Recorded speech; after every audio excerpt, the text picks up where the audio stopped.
In the quiet suburban town of Willow Creek, Pennsylvania, a chilling secret festers beneath the surface of an ordinary elementary school. Anthony Harper, a devoted single father, senses a shadow creeping over his daughter Lucy's life, a darkness that threatens to unravel the bond they've built since her mother passed away 3 years ago. What he uncovers will send shockwaves through their small community, exposing a truth so sinister it could destroy everything he holds dear. Anthony knelt beside his 7-year-old daughter Lucy, in their modest living room, the morning light filtering through the curtains. Her small frame seemed even tinier today, her light brown pigtails drooping as she fidgeted with the hem of her pink jacket. "Be good at school, princess," he said, forcing a smile despite the unease gnawing at him. Lucy's silence was deafening. Her hazel eyes, usually bright with curiosity, were clouded with something Anthony couldn't name, fear, perhaps, or a secret too heavy for a child to carry. "Daddy, can he stay home today?" Her voice was barely a whisper, trembling as she pressed herself against him. Antonius' heart sank.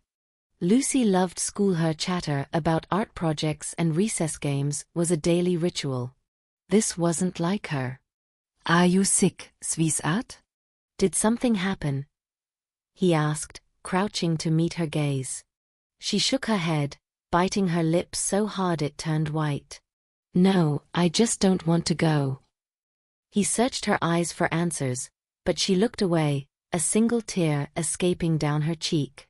"Lucy, you can tell ML anything. You know that, right?" Her silence cut deeper than any words could. Reluctantly, she mumbled, "It's nothing, Daddy. I'll go." Anthony's chest tightened as he opened the car door, watching her climb into the back seat with the weight of the world on her small shoulders. The drive to Willow Creek Elementary was quiet, a stark contrast to their usual sing-alongs to her favorite pop songs. Lucy stared out the window, her hands gripping her backpack straps. At the school gate, Anthony tried again. "Sure you don't want to tell me anything?" Her question caught him off guard. "Daddy, if I'm not a good girl, will you still love me?" The words hit like a punch to the gut. "Lucy, you're the most wonderful girl in the world. I'll always love you, no matter what." He pulled her into a hug, feeling her tremble against him. "I'm scared," she whispered, her voice muffled against his jacket. "Of what, princess?" But she only shook her head, pulling away to run through the gate, her small figure disappearing into the crowd of children. Anthony sat frozen in his car, his hands gripping the steering wheel. Something was wrong, terribly wrong. That afternoon, he arrived early to pick her up, his eyes scanning the schoolyard. When Lucy emerged, her face was pale, her steps hesitant. She ran to him, burying herself in his arms, her body shaking. "What's wrong, sweetheart?" he asked, stroking her hair. She didn't answer, only clung to him tighter. A voice interrupted them. "Mr. Harper." Anthony turned to see Mrs. Evelyn Dawson, Lucy's new teacher, standing with her arms crossed. Her gray hair was pulled into a tight bun, and her sharp eyes glinted with something cold. "Hello, I'm Lucy's teacher," she said, her tone clipped. "Anthony Fawcett A. Politenot. Nice to meet you. How's Lucy doing?" Mrs. Dawson's lips curled into a faint smirk. "She's sensitive. Doesn't get along well with others. You might want to teach her to toughen up." The words stung, and Anthony's grip on Lucy's hand tightened. "I teach my daughter to be kind," he said firmly. "If there's an issue, I expect the school to support her, not criticize her." Dawson's smirk didn't waver. "Of course, Mr. Harper." The way she said it sent a chill down his spine, like a warning disguised as courtesy. That night, as Anthony washed dishes in their cozy kitchen, the sound of soft sobbing stopped him cold. He rushed to Lucy's room, finding her curled up on her bed, clutching her teddy bear, tears streaming down her face. "Lucy, did you have a bad dream?" he asked, sitting beside her. She nodded, her voice barely audible. Someone took me away and you couldn't find me, Daddy. His heart shattered. He pulled her close, whispering, I'll never let anyone hurt you, Lucy. But her next words froze him. She said if I told anyone, they'd take you away. I'd never see you again. Who said that? Anthony's voice was sharp, his pulse racing. Lucy trembled, her eyes wide with fear. No one, she whispered, but the lie was obvious. Anger surged through him, but he couldn't push her, she was too fragile. He kissed her forehead, tucking her in. Sleep, sweetheart. Everything's okay. But it wasn't. As he left her room, Anthony's mind raced. Something was happening at that school, something Lucy was too scared to tell him. He couldn't wait any longer. He picked up his phone and dialed his best friend, Charles, a mechanic with a knack for cutting through nonsense. Charles, I need your help. Something's wrong with Lucy at school, and she won't talk. Charles' voice was steady. Have you spoken to her teacher? I did, but Mrs. Dawson, there's something off about her. I don't trust her. Charles paused. You sure you're not overreacting? I know my daughter, Anthony snapped. She's terrified, and I need to find out why. After a beat, Charles said, What's your plan? Anthony stared at the wall, his resolve hardening. I'm going to find the truth. The next morning, while Lucy slept, Anthony crept into her room, holding a tiny recording device he'd bought years ago for work. It was small enough to fit inside her favorite sky blue hair clip. His hands shook as he attached it, knowing this might cross a legal line, but his daughter's safety was worth any risk. When Lucy woke, he helped her get ready, clipping the device into her hair. You look beautiful with this clip, he said, forcing a smile. She blinked up at him, managing a small grin. Thanks, Daddy. But as she left for school, the smile faded, and Anthony's heart twisted. All day, he paced their small house, checking the clock obsessively. When he picked Lucy up that afternoon, her swollen eyes and sluggish steps confirmed his worst fears. She barely spoke, answering his questions with a soft, "It was fine." That night, after Lucy fell asleep, Anthony removed the hair clip and plugged the device into his laptop. His hands trembled as he hit play. The first sounds were typical children's chatter, the scrape of chairs. Then Mrs. Dawson's voice cut through, cold and venomous. Lucy, stand up. A tense silence followed, then a sharp slap. Anthony's fists clenched, his breath catching. You're useless, just like your father, Dawson hissed. No one will ever love you. Lucy's choked sobs echoed through the speakers. I'm sorry, she whimpered. Dawson's voice grew lower, menacing. If you dare tell anyone, I'll make sure everyone knows your father's a criminal. The police will take him away, and you'll end up in an orphanage. Do you want to be alone forever, Lucy? The recording ended, and Anthony sat frozen, rage and horror crashing over him. His little girl, his princess, was being tormented by a monster. He stood, grabbing his keys. This ended tonight. Antonus Caroaret trug the quiet streets of Willow Creek, the streetlights casting fleeting shadows across his face. His knuckles were white on the steering wheel, the words from the recording looping in his mind like a nightmare he couldn't wake from. Mrs. Dawson wasn't just a strict teacher, she was a predator, preying on his daughter's fear. He had to act, but he couldn't do it alone. He pulled into the parking lot of a 24-hour grocery store, where Charles was waiting, his pickup truck idling. Anthony, you look like hell, Charles said, stepping out. Anthony grabbed his friend's shoulders. It's worse than I thought. Dawson's hitting Lucy, threatening her. I have proof. He played the recording, watching Charles's face harden with every word. Are you serious? Charles' voice was low, furious. What's the plan? I'm going to the school. Right now. Charles nodded. I'm with you. They drove to Principal Harris's house, a tidy two-story home in a quiet neighborhood. It was nearly midnight, but Anthony didn't care. He pounded on the door until lights flickered on inside. Principal Harris, a balding man in his 50s with a perpetually tired expression, opened the door, glaring. Do you know what time it is? Anthony didn't let him finish. Listen to this. He played the recording, watching Harris's face shift from annoyance to unease. When it ended, Anthony growled, "Explain that." Harris sighed, rubbing his temples. Mr. Harper, I understand you're upset, but... Upset? Antoinus voice rose. Your teacher is abusing my daughter, and you're doing nothing. Haares eisnerrot, a crooked smile forming. You think this recording changes anything? Mrs. Dawson has connections. You could lose custody of Lucy if you push this. Antoinus blot boilet. Are you threatening me? Just advice, Harris said, smirking. Before he could stop himself, Anthony's fist connected with Harris's jaw, sending the principal stumbling back, blood trickling from his lip. You've made a mistake, Harris spat.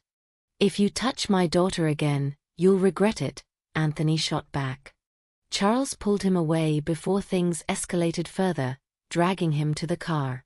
Back home, Anthony collapsed onto the couch, his mind spinning. Charles stood over him, arms crossed. We can't let this go, but you need to be smart. They've got power. Anthony nodded, his jaw tight. What about the press? Can we expose them? Charles' eyes lit up. I know a Guy Daniel Ramsey, investigative journalist. He's good. I'll get you in touch. The next morning, Lucy shuffled into the kitchen, her eyes still puffy from crying. Anthony forced a smile, pouring her cereal. Good morning, princess. She nodded faintly, spooning her food without her usual chatter. Lucy, you know I love you, right? He said softly. She nodded again, her small hand gripping her shirt. Daddy, please don't do anything. She'll get angry. Antoinus' heart broke. Sweetheart. Lucy's eyes filled with tears. She said they'd take you away if I told. He pulled her into a hug, his voice shaking. No honest talking MLRV. I promise. After dropping her off at school, Anthony knew he needed more than just the recording. He started reaching out to other parents, starting with Mrs. Clara Graham, whose son was in Lucy's class. Her face paled as he explained. I knew Dawson was strict, but this? We need to stand together, Anthony urged. They can't ignore us if we all speak up. Clara's voice dropped to a whisper. People who've complained before they were threatened. Some lost their jobs. Anthony's fists clenched. So we let them keep hurting our kids. Clara's eyes welled up. I can't risk it, Anthony. I'm sorry. He tried Mr. Paul Martin next, a father whose son was also in Lucy's class. Martin seither Willi. I get why you're angry, but I just got promoted. I can't get involved. What about your son? Anthony pressed. What if he's next? Martin looked away. I'm sorry. Disappointment weighed on Anthony as he returned home. But then Charles called. Daniel Ramsey wants to meet you tomorrow night. He's interested. A spark of hope flickered in Anthony's chest. Thank you, Charles. The next day, Anthony prepared for the meeting, his mind racing. Lucy was still quiet, her fear palpable as she left for school. He stood in her doorway, watching her sleep before heading out, vowing to end this nightmare. At 3 p.m., he arrived at the old cafe near the bus station, spotting Daniel Ramsey in a corner booth. The journalist's sharp eyes and calm demeanor gave Anthony a glimmer of confidence. "Mr. Harper, sit," Daniel said, his voice steady. Tell ML evaluating. Anthony poured out the story, playing the recording. Daniel listened intently, his expression unreadable. When it ended, he leaned back. "This is solid, but we need more to take on the system." Do you trust ME? Anthony nodded. "I have to. For Lucy." Daniel's eyes softened. "Then we'll do this together." The cafe's dim lighting cast long shadows across Daniel Ramsey's face as he leaned forward, his voice low but resolute. "We're up against a machine, Anthony. Dawson's not just a bad teacher protected by people with influence. But this recording? It's a start." Anthony's hands shook as he gripped his coffee mug. "What do we need to do?" "Gather more evidence," Daniel said. "Testimonies, documents, anything that shows a pattern. I've seen cases like this before, schools covering up abuse to protect their reputation. We'll need to move fast before they close ranks." Back home, Anthony found Lucy staring blankly at the TV, her small hands twisting the hem of her shirt. He knelt beside her. "How you feeling, princess?" She glanced up, her eyes hollow. "Okay," she whispered, but the lie was clear. Anthony's heart ached. "I love you, Lucy. If anything's wrong, you tell me, okay?" She nodded, but her silence spoke louder than words. Anthony knew he was running out of time. That night, he replayed the recording, each word from Mrs. Dawson fueling his resolve. He couldn't let Lucy endure another day of fear. Daniel began his investigation quietly, contacting other parents and school staff. Most were hesitant, their voices hushed with fear of retaliation. But one anonymous call changed everything. A parent, refusing to give their name, revealed that Dawson's abuse wasn't isolated. Other children had been targeted, threatened into silence. They promised to provide evidence if Daniel could guarantee public exposure. Anthony spent the next day rallying support, knocking on doors in his neighborhood. Some parents, like Mrs. Lawson, expressed sympathy but fear of losing their jobs or social standing. Others, like Mr. Carter, a single dad whose daughter had been withdrawn from school, shared stories of Dawson's cruelty.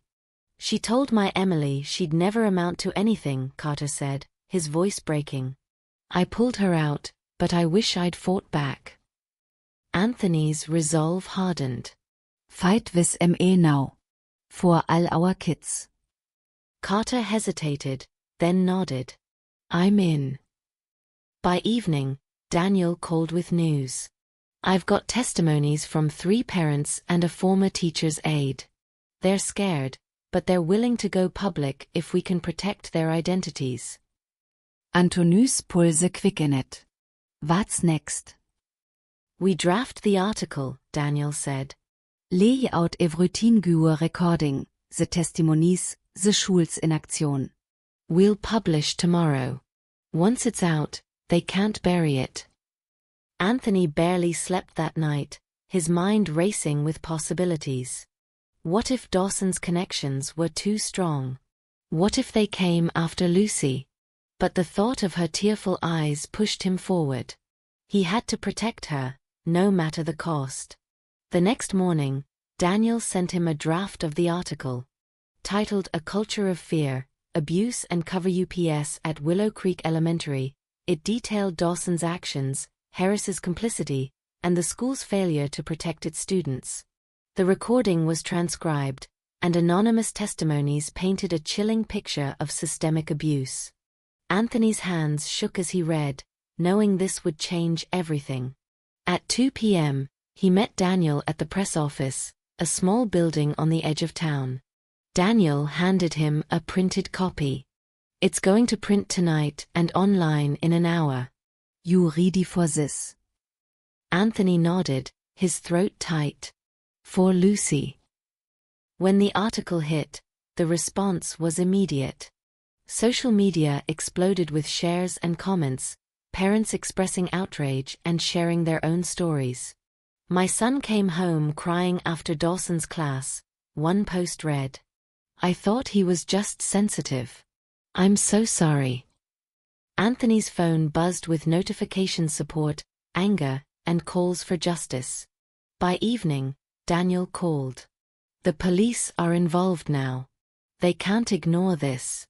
But we need to keep the pressure on." Anthony's relief was tempered by caution. What if they cover it up? "They won't," Daniel said. "The public's watching. We've got them cornered." The next day, as Anthony arrived at the school to pick up Lucy, he noticed a crowd of parents in the courtyard. "Mrs. Lawson approached, her eyes fierce. "We read the article, Anthony. Vire visio. Our kids deserve better."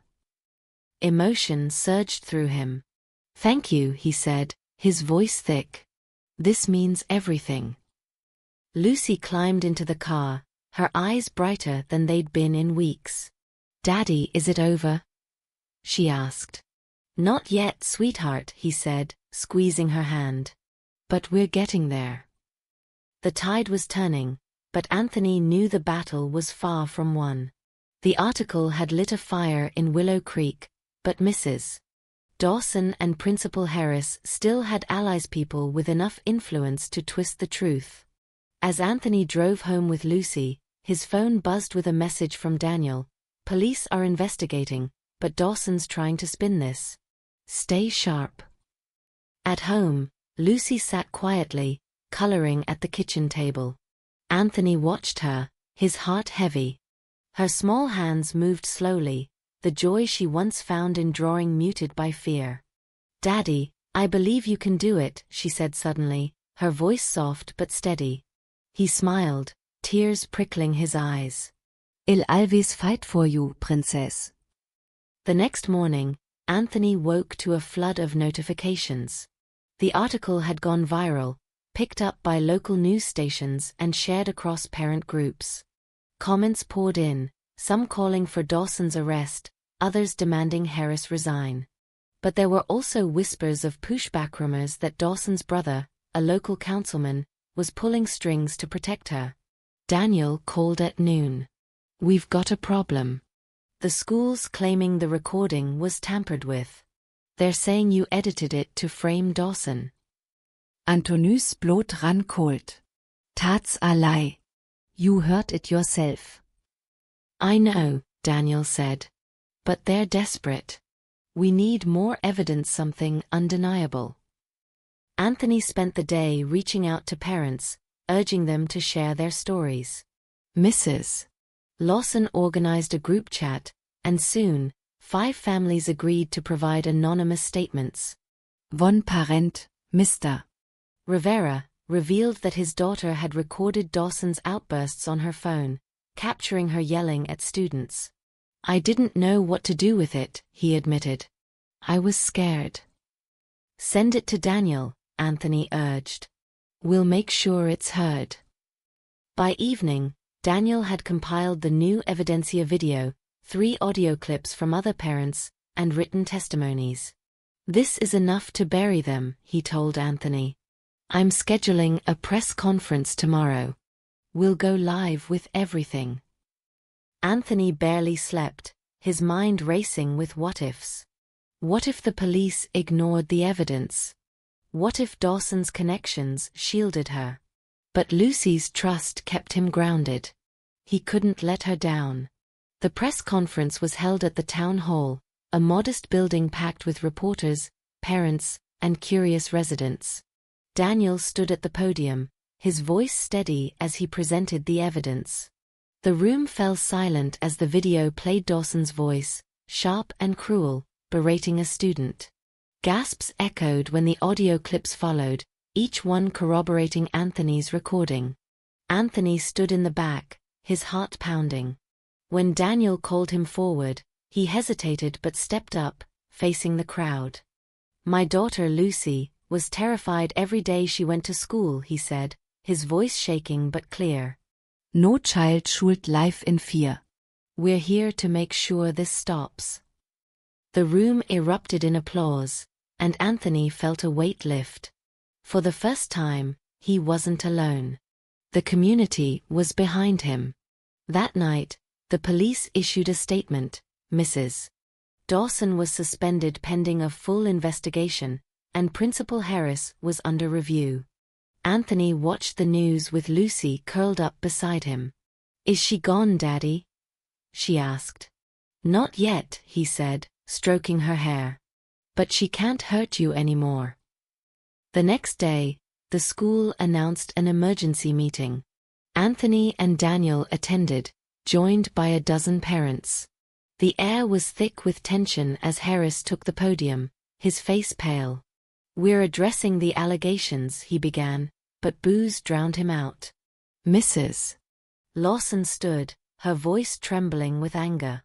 "You let this happen. You protected her." Harris faltered, unable to respond. Daniel stepped forward, holding up a USB drive. "We have more evidence, videos, recordings, testimonies. The police have copies. This ends now." The room erupted again, parents demanding accountability. Anthony caught Lucy's eye across the room. She insisted on coming, clinging to his hand. Her small nod gave him strength. By the end of the day, Harris was suspended, and the police announced Dawson's formal arrest. Anthony felt a flicker of relief, but he knew the fight wasn't over. The system that had protected Dawson and Harris was still intact, and he wouldn't rest until it was dismantled. The arrest of Mrs. Dawson sent ripples through Willow Creek, but Anthony knew justice was only half won.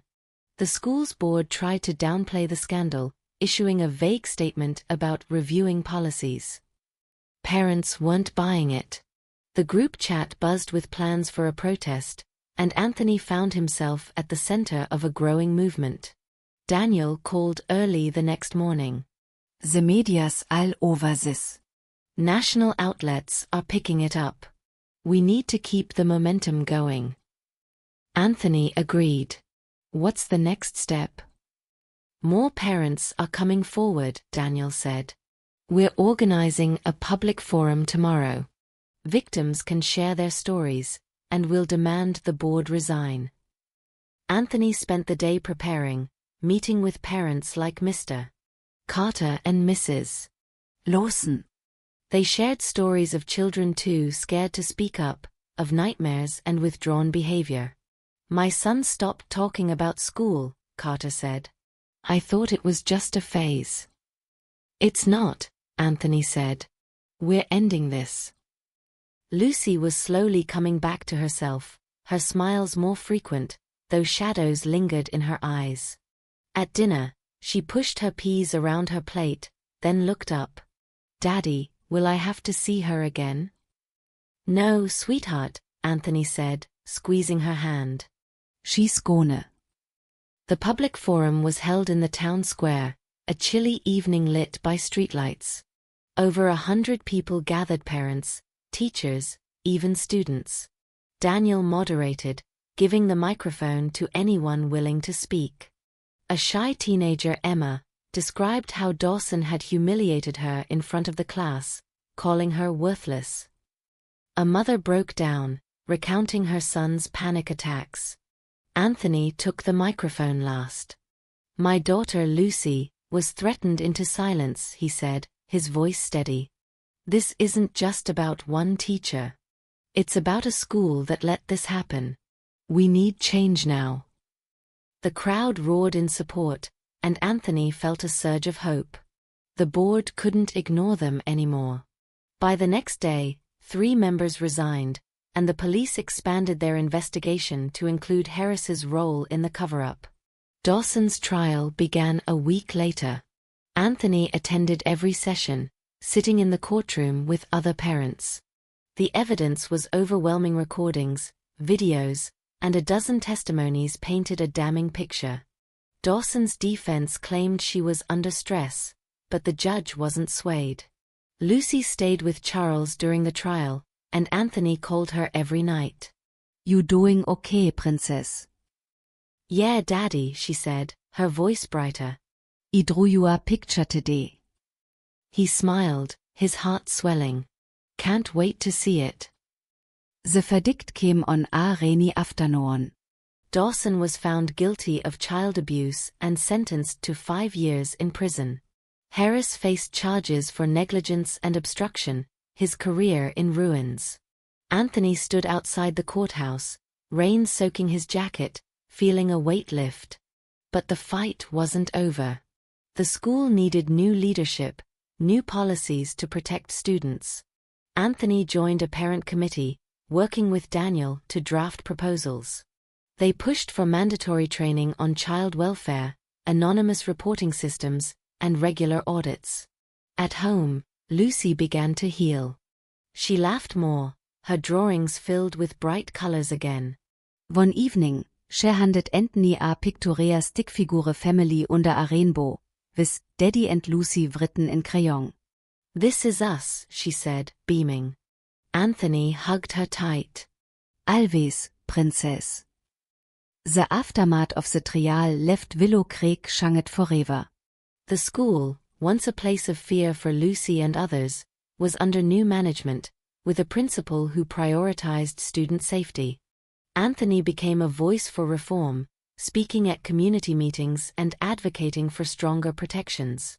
Daniel's articles continued to shine a light on the issue, earning him an award for investigative journalism.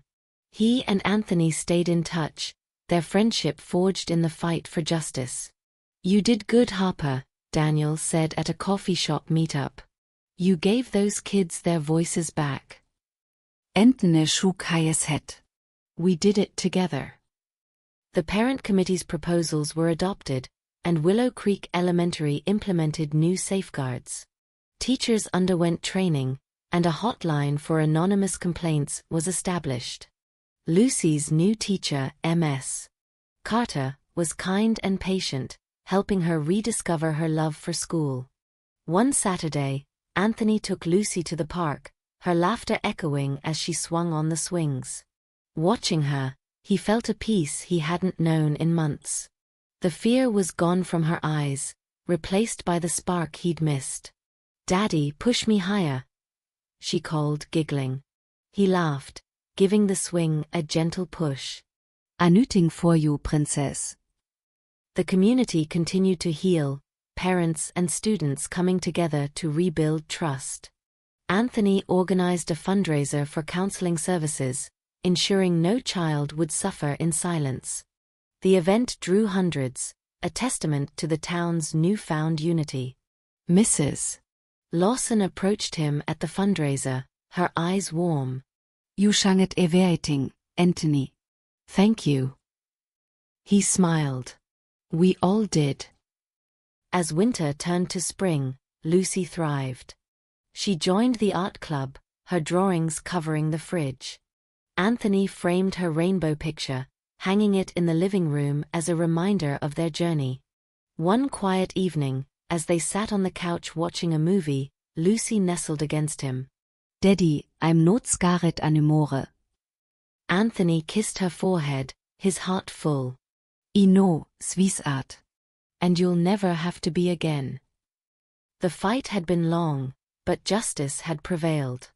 Anthony knew there would always be challenges, but he'd face them head-on for Lucy, for their future, and for every child who deserved to feel safe.